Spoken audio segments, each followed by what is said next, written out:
सभी को नमस्कार। श्री राम सेवा आश्रम में आप सभी दर्शकों का स्वागत है।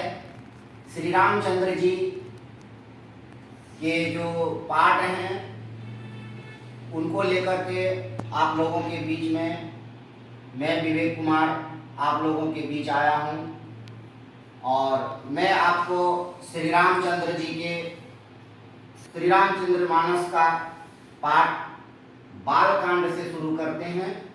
और मेरा एक अभिलाषा है, इच्छा है कि आज कलयुग में श्री रामचंद्र जी की कथा ही एक ऐसी कथा है जिसको सुनकर पढ़कर हम अपने जीवन को धन्य कर सकते हैं। तो इस चैनल के माध्यम से हम सभी श्री रामचंद्र जी के सेवक श्री हनुमान जी के सेवक को नम्र निवेदन प्रणाम करता हूं और श्री रामचंद्र जी की कथा बालकांड से आप लोगों के बीच में रखता हूं। यह कथा यहाँ से शुरुआत होती है कि जब तो मैं बालकांड के दोहा 141 में से शुरू कर रहा हूं। सो मैं तुम सम्न कहु सबु सुनि मुनीस मन लाई राम कथा कलिमल हरणी मंगल करनी सुहाई सियावल रामचंद्र की जय।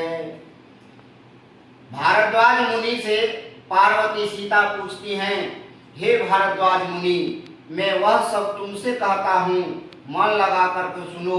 रामचंद्र जी को कथा कलयुग के पापों को हरने के लिए कल्याणकारी कथा है और इसे सुनना और कथा में वाचन करना एक बहुत ही कलयुग के पापों को हरने का एक माध्यम है।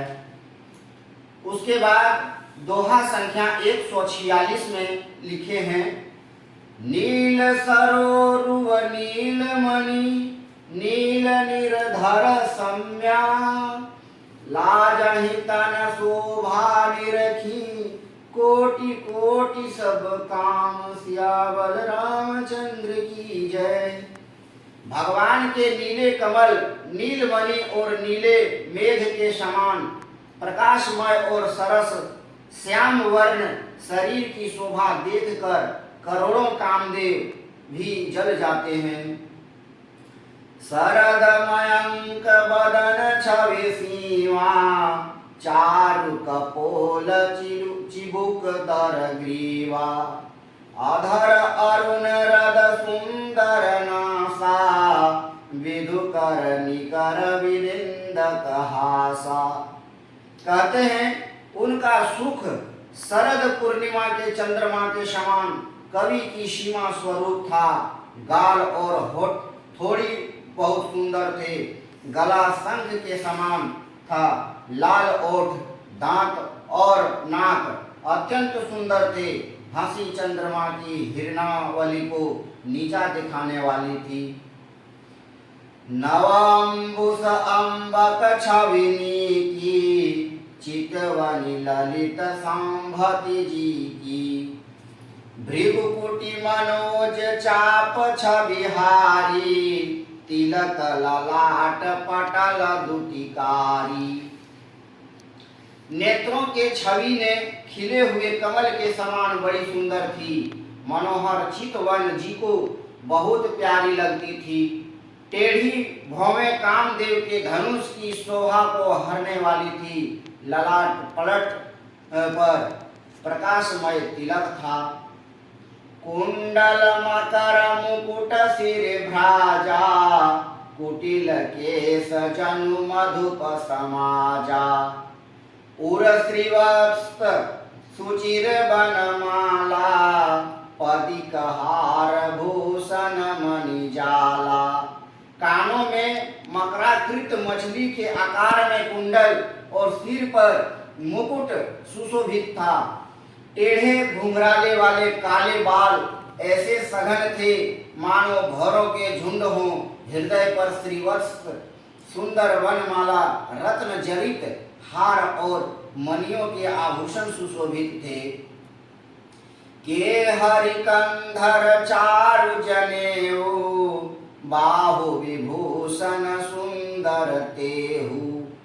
करि कर सरिस सुभग भुज दंडा, कटि निसंग कर सर को दंडा। सिंह की सी गर्दन थी, सुंदर जनेऊ था, भुजाओं में 2 गहने थे जो बहुत सुंदर थे। हाथी के सूंड के समान उतार चढ़ाव वाले सुंदर भुज दंड थे। कमर में तरकस और हाथों में बाण धनुष थे। दोहा। तड़ित विनिंदक पीत पट, उदर रेख बरतीनी। नाभि मनोहर ते लेति जनु, जमुन भंवर छवि छीनि। सियावर रामचंद्र की जय। पीतांबर बिजली को सजाने वाला था। पेट भर सुंदर 3 रेखाएं थी। नाभि ऐसी मनोहर थी मानो जमुना जी के भंवरों की छवि को छीने लेती हो। पदराजीव बरनी नहीं जाही, मुनि मन मधुप महसि जिहि माही। वाम भाग शोभति अनुकूला, आदि सती छवि निधि जगमूला। जिसमें मुनियों के मन रूपी भौरे बसते हैं। भगवान के उस चरण कमलों का तो वर्णन ही नहीं किया जा सकता। भगवान के बाएं भाग में सदा अनुकूल रहने वाली शोभा की राशि, जगत की मूल कारण रूपा आदि शक्ति श्री जानकी जी सुशोभित हैं। जासु यंस उपजहि गुण खानी, अगणित लाछि उमा ब्रह्मानी। भ्रिकुटि विलास जासु जग सोई, राम बाम दिसि सीता सोई।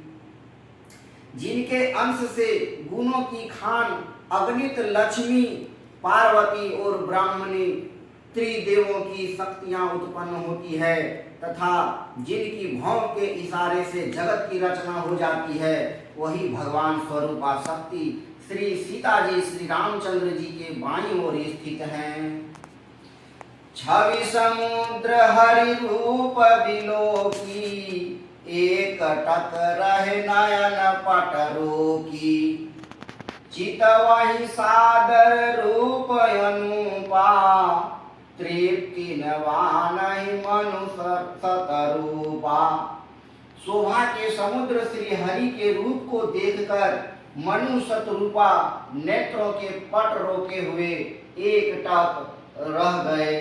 उस अनुपम रूप को वे आदर सहित देख रहे थे और देखते देखते आघाते ही नहीं थे।